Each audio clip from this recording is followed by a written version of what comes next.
Hello everyone, এই ভিডিওতে আমি আলোচনা করব latest Codeforces round 964 division 4 এ প্রবলেম বি স্ল্যাভিক্স এক্সাম।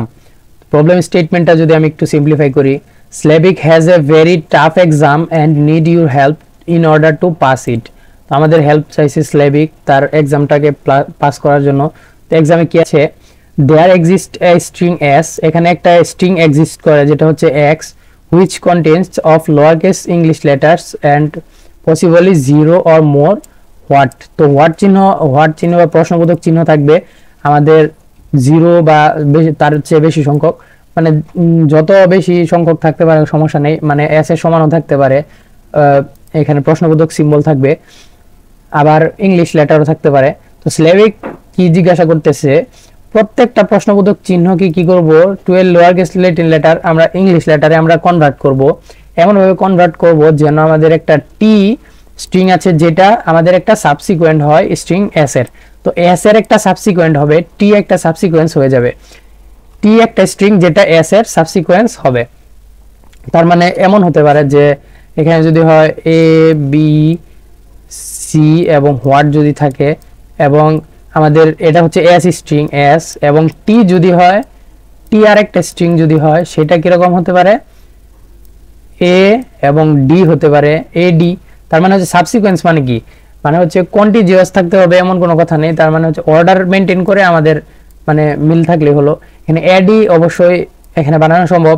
এখানে যদি আমরা হোয়াটকে ডি বানিয়ে দেই বা প্রশ্নবোধক সিম্বলটাকে ডি বানিয়ে দেই, তাহলে কিন্তু এখানে এস এস এর একটা সাবসিকোয়েন্স টি হয়ে গেল। টি এর মধ্যে এডি আছে এবং এস এর মধ্যেও দুইটা এলিমেন্টকে আমরা ডিলিট করলে আমরা এডি পাচ্ছি, এটা হচ্ছে একটা সাবসিকোয়েন্স। এরকম কিছু একটা চাইছে। তো টেস্ট কেস ইনপুটে থাকবে হচ্ছে টেস্ট কেস, টি সংখ্যক টেস্ট কেসে স্ট্রিং, দুইটা স্ট্রিং এস এবং টি, প্রত্যেকবার দুইটা করে স্ট্রিং থাকবে।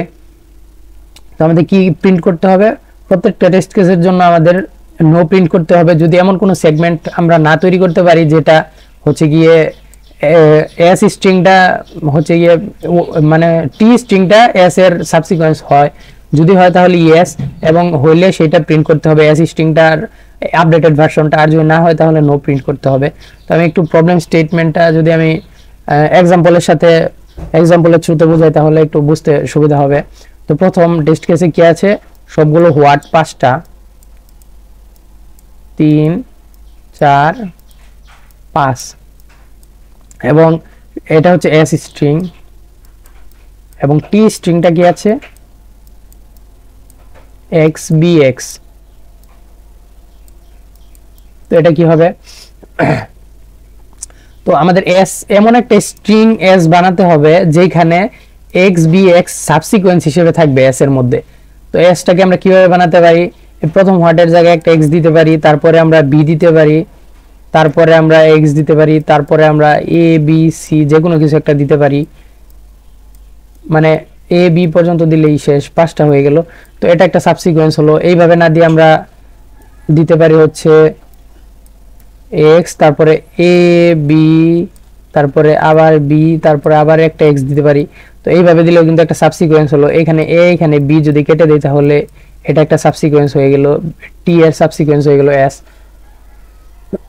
তো এইভাবে আমাদের বোঝাতে চাইছে। তো আমরা আরেকটা ভালো একটা টেস্ট কেস নিলে 2 নাম্বারটা যদি নেই, এ বি এ বি, তারপরে দুইটা প্রশ্নবোধক সিম্বল বা কোশ্চেন মার্ক, তারপর হচ্ছে ই, আর এখানে থাকবে হচ্ছে A B C D E. তো আমাদের এস স্ট্রিং যেটা আছে সেইটাকে এমন ভাবে বানাতে হবে যেন এস স্ট্রিং এর মধ্যে টি স্ট্রিং সাবসিকোয়েন্স হিসেবে থাকে, এস স্ট্রিং এর মধ্যে টি স্ট্রিংটা সাবসিকোয়েন্স হিসেবে থাকে। তো এখানে দেখতে পাচ্ছি এটার লেন্থ সেম, তার মানে হচ্ছে, এবং দুইটা সবগুলাই মিল আছে, এ বি মিল, ই ই মিল, তার মানে এই দুইটা প্রশ্নবোধক মিল নেই। তো এই দুইটাকে আমরা চেঞ্জ করে যদি সিডি রেখে দিই তাহলে কিন্তু হয়ে গেল সহজ বিষয়টা। তো এটা একটা সিম্পল ইমপ্লিমেন্টেশন প্রবলেম। আমরা অ্যাপ্রোচটা কিভাবে করতে পারি সেটা যদি একটু দেখি, তো এই কেসটাই যদি আরেকবার একটু বিবেচনা করি, এখানে দুইটা কোশ্চেন মার্ক ছিল। তো আমরা কি করতে পারি, এখানে এটা হচ্ছে ই তো এখানে আমরা কি করতে পারবো, আমরা প্রথমে টি স্ট্রিং এর ক্ষেত্রে একটা লেফট বা একটা ভেরিয়েবল মেনটেন করতে পারি যেটা এখান থেকে শুরু হবে, এবং প্রত্যেকবার ক্যারেক্টার মেলানোর পরে আমরা এটাকে এই এক ধাপ করে আগে এগিয়ে নিয়ে যাব, এবং শেষ পর্যন্ত আমরা দেখব যে টি মানে আমাদের যে এইখানে এল ভেরিয়েবল বা লেফট ভেরিয়েবল যদি ধরি, বা একটা ভেরিয়েবল নিলে এই ভেরিয়েবলটা বা আইটা যদি আমাদের একদম লাস্ট মাথা পর্যন্ত যায়, তার মানে আমরা সম্পূর্ণ টিটাকে আমরা অ্যাক্সেস করতে পারছি এস এর মাধ্যমে। যদি পারি তাহলে আমরা ইয়েস প্রিন্ট করব। তো আমি যদি একটু দেখাই কিভাবে কাজটা করব, তো এখানে আই ভেরিয়েবলটা আমরা নিলাম, ইনিশিয়াল পজিশনটা হচ্ছে টি এর শুরুতে, এবং এস এর প্রত্যেকটা ইন্ডেক্সে আমরা ট্রাভার্স করে যাব, দেখব এটার সাথে এটা ম্যাচ হয় কিনা। যদি ম্যাচ হয় তাহলে টিটাকে এক ঘর আগাবো, এবং এসটা কিন্তু আগাতেই থাকবে। তো আমরা দেখতে পাচ্ছি এ এর সাথে এই এ এর মিল আছে, তার মানে হচ্ছে আমরা এই আইটাকে এক ঘর আগাবো, এবং এসটা কিন্তু অবশ্যই প্রত্যেকটা ইটারেশনে এসটা কিন্তু আগাতেই থাকবে। তো এখানে বি এর সাথেও বি মিল পেয়েছি, তার মানে এটা আবার সি এর মধ্যে যাবে। এখানে যেহেতু হোয়াট পেয়েছি, এখানে একটা বিষয় লক্ষণীয় যে আমরা যখনই প্রশ্নবোধক চিহ্ন পাবো তখন দেখবো আমাদের এলটা কোথায় আছে, টি স্ট্রিং এর এলটা কোথায় আছে, সেই ভ্যালুটা দিয়ে আমরা এটাকে মানে ই করে দিব, মানে চেঞ্জ করে দিব। তো এই হোয়াটটাকে আমরা চেঞ্জ করে দিব হচ্ছে এই ভ্যালুটা দিয়ে, কারণ আমরা জানি হোয়াট মানে হচ্ছে আমরা যে কোনো ইংলিশ লেটার আমরা এখানে ইউজ করতে পারি। তো এখানে আমাদের টি এই টি স্ট্রিং এর যে ভ্যালুটা এখন বর্তমানে আছে সেইটাকে দিলেই তো আমাদের ম্যাচ হবে, তাই না? তো এইটাকে দিয়ে দিব, এবং আইটাকে আবার মুভ করব, এটা অবশ্যই মুভ হয়ে যাবে সাথে সাথে, এটা আমরা করে দেখব। তো এখন আবার আমরা প্রশ্নবোধক সিম্বল পেয়েছি, তার মানে হচ্ছে আমরা এই ডি যে এটা আছে সেটাকে আমরা এখানে দিয়ে দিব। তারপর আমরা পয়েন্টারটাকে আবার মুভ করাবো, পয়েন্টারটাকে মুভ করালে ই এবং এখানে ই আছে মিলে গেছে, তার মানে আমাদের পয়েন্টারটা আইটা একদম লাস্টে চলে আসছে, তার মানে আমাদের প্রত্যেকটা ভ্যালু দেখা শেষ, এবং সবগুলাকে আমরা যেহেতু অ্যাক্সেস করতে পারছি এতে, তার মানেই আমরা এই পর্যন্ত পৌঁছাতে পারছি, না হলে পৌঁছাতে পারতাম না। একটা যদি নো যেটা হয়েছে সেই ধরনের একটা টেস্ট কেস যদি বিবেচনা করি, তো এখানে পি এ আই ইউ এরকম একটা একটু ভালোভাবে লিখলে পি এ আই ইউ, এবং এইখানে আছে হচ্ছে এম ও এম, লাস্ট কেসটা এটা হচ্ছে স্ট্রিং এস, এটা হচ্ছে স্ট্রিং টি। এখন কি করব, এখানে একটা ভেরিয়েবল চলবে, এবং এটা তো লুপ হিসেবে চলবে, এটা এখানে ভেরিয়েবল মেনটেন করার দরকার নেই, এখানে লুপ হিসেবে চালাবো। তো প্রথমে আছে পি এর সাথে এম এর ম্যাচ করার চেষ্টা করব, ম্যাচ হবে না। তো এখানে কিউ এর সাথে ম্যাচ করার চেষ্টা করবে, এম এর ম্যাচ হবে না, যেহেতু এম এর ম্যাচ হয়নি তাই এম এর পয়েন্টারটা আর সামনের দিকে মুভ হবে না, সামনের দিকে মুভ না হয় এম এর মধ্যেই থাকবে। পি এর সাথেও ম্যাচ হলো না, তারপরে আই এর মধ্যে যাবে, আই এর সাথেও এম এর ম্যাচ নাই, ইউ এর মধ্যে যাবে, সেইখানেও ম্যাচ নাই, ম্যাচ না হয় এখানে লুপটা ব্রেক করবে এবং কোথাও ম্যাচ পাবে না। যদি এখানে এমন হতো যে এখানে একটা এম পেয়ে গেল, এখানে একটা ও পেয়ে গেল, আর কিছু পেলো না, সেক্ষেত্রে এম যেহেতু পেয়ে গেছে তাই পরবর্তী যে ও তে আছে সেইখানে যাবে, এবং এখানে ও ম্যাচ হয়ে গেছে, তো ও বাদ দিয়ে এম এর মধ্যে যাবে, তারপরে কিন্তু আর ম্যাচ করতে পারবে না।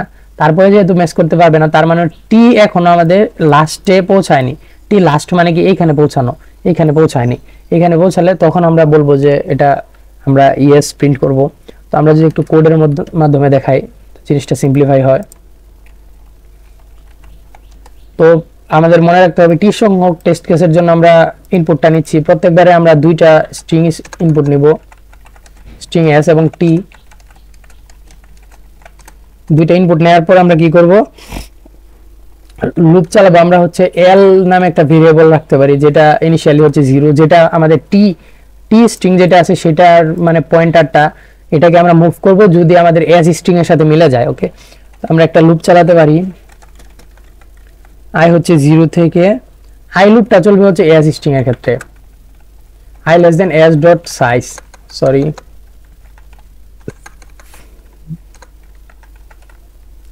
সাইজ।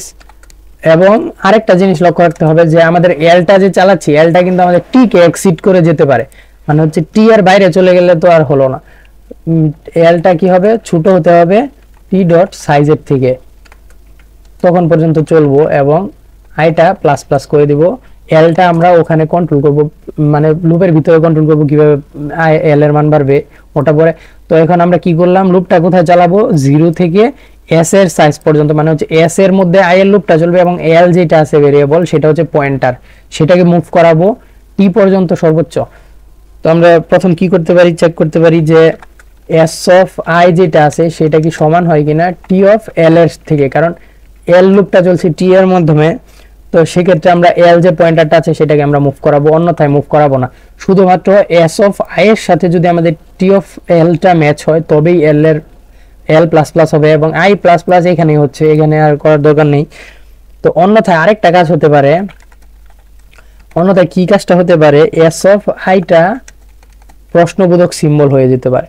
যদি প্রশ্নবোধক সিম্বল হয় তখন কি করব, তখন আমরা একটা কাজ করে দিতে পারি, এস অফ আইটাকে আপডেট করে দিব, যেহেতু আমাদের এসটাকে প্রিন্ট করতে হবে, এস অফ আইটাকে টি অফ আই দ্বারা মানে এটাকে চেঞ্জ করে দিব, এটাকে আপডেট করে দিব, টি অফ আই দ্বারা আপডেট করে দিব এস অফ আই কে, এবং সাথে সাথে আমরা এলটাকেও মুভ পয়েন্টারটাকে মুভ করে দিব সামনের দিকে।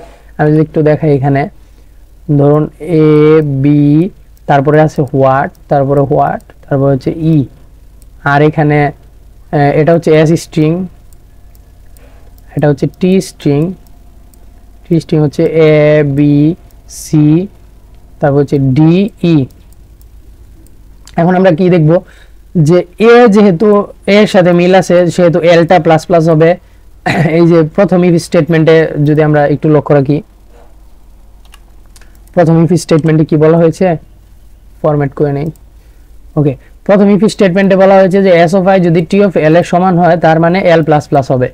এই যে এটা প্রথম কন্ডিশন ম্যাচ হয়েছে, এ এবং এ এর সাথে মিলছে, তার মানে এল প্লাস প্লাস, এল এখানে যাবে, এলটা এখানে যাবে, এবং এখানে বি এর মধ্যে আসবে, বি এর সাথেও মিলে গেছে, তো এলটা আবার প্লাস প্লাস হবে, এখানে আসবে, এবং এখানে দেখো প্রশ্নবোধক সিম্বল, যেহেতু প্রশ্নবোধক সিম্বল এখানে দ্বিতীয় কন্ডিশনে ঢুকবে, এস অফ আই প্রশ্নবোধক, তার মানে এস অফ আইটা হবে টি অফ আই। তো টি অফ আই এর যেটা আছে, টি অফ আই বা টি অফ এল এর মধ্যে, সরি টি অফ আই হবে না, এখানে হবে T of L.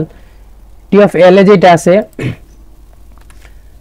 T of এল এর মধ্যে যেই ভ্যালুটা আছে সেইটা হয়ে যাবে বর্তমান হোয়াটের ভ্যালু, এখানে সি চলে আসবে, এবং এলটা প্লাস প্লাস হয়ে যাবে, তো এলটা এখানে চলে আসবে। তো আবার এলসিএফ এ ঢুকবে এবং এখানে দেখলো প্রশ্নবোধক সিম্বল, তার মানে আবার এটাকে আপডেট করে দিব ডি দ্বারা, তার মানে হচ্ছে এস অফ আইটাকে টি অফ এল দ্বারা আপডেট করে দেওয়া হবে, এবং এল পয়েন্টারটাকে আবার মুভ করে এখানে নেওয়া হবে, এল এখানে। এখন দেখলো ই এর সাথে ই মিল, তার মানে এই প্রথম কন্ডিশনটা স্যাটিসফাইড, তার মানে এল আবার প্লাস প্লাস হবে, এল দেখলো এখানে চলে গেল, সরি টি না এটা এল, এল যখন এইখানে চলে আসছে তখন এই লুপের কন্ডিশনে কিন্তু ব্রেক করবে, এলটা আমাদের টি ডট সাইজকে এক্সিট করে যাচ্ছে, মানে টি ডট সাইজের সমান হয়ে গেছে, তার মানে লুপটা ব্রেক করবে।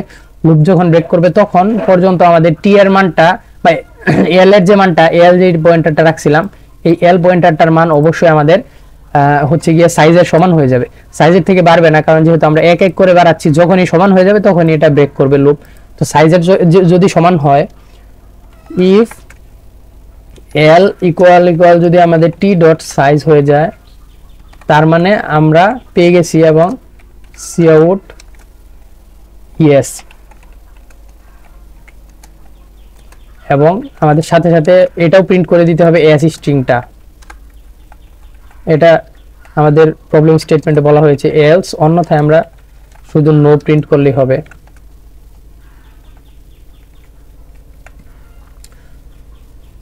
তো এটা হচ্ছে আমাদের মাল্টিপল আনসার থাকতে পারে।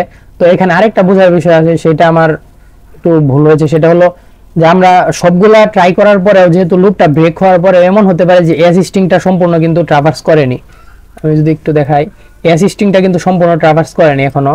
তো এস স্ট্রিংটা ট্রাভার্স না করার ফলে কি হলো, যে আমাদের এস স্ট্রিং এমন হতে পারে যে কিছু কিছু ওয়ার্ড থেকে গেছে বা প্রশ্নবোধক থেকে গেছে। এখানে এই যে আনসার রিসিভ আনসারের মধ্যে দেখতে পারেন, এখানেও এই প্রথম টেস্ট কেসের ক্ষেত্রেই এখানে এক্স বি এক্স হইলো,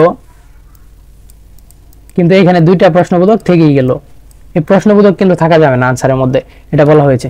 এখানে যে কোনো কিছু আপনি রাখতে পারেন, এখানে লুপ চালিয়ে আমরা এইভাবে রেখে দিতে পারি, এস এর উপর লুপ চালিয়ে, then S dot size I plus plus, যদি আমরা দেখি হচ্ছে ইফ এস অফ আই হচ্ছে গিয়ে যদি আরো যদি প্রশ্নবোধক থাকে আমাদের স্যাটিসফাইড করার পরেও, তাহলে এস অফ আইটা আমরা আপডেট করে যে কোনো একটা ভ্যালু দিয়ে দিতে পারি, এ দিয়ে দিলাম আমি এখানে। তো এখন কিন্তু হয়ে গেল ঝামেলা শেষ। তো এখানে মাল্টিপল আনসার থাকবে, তো এই লাইনটা অবশ্যই অ্যাড করে দিবেন যে আমাদের যদি এমন হতে পারে যে এস এর লুপটা সম্পূর্ণ ঘুরেনি, সেক্ষেত্রে কিন্তু আমাদের প্রশ্নবোধক সিম্বল কয়েকটা থেকে যেতে পারে, এগুলোকে আপডেট করতে হবে যে কোনো একটা ভ্যালু দিয়ে, এ দিয়ে, বি দিয়ে, সি দিয়ে, জেড দিয়ে, যে কোনো কিছু দিয়ে আপনি আপডেট করে দিতে পারেন, সমস্যা নেই। তো আজকের সলিউশনটা এই পর্যন্ত, আমি কোডটা ডিসক্রিপশনে দিয়ে দিব।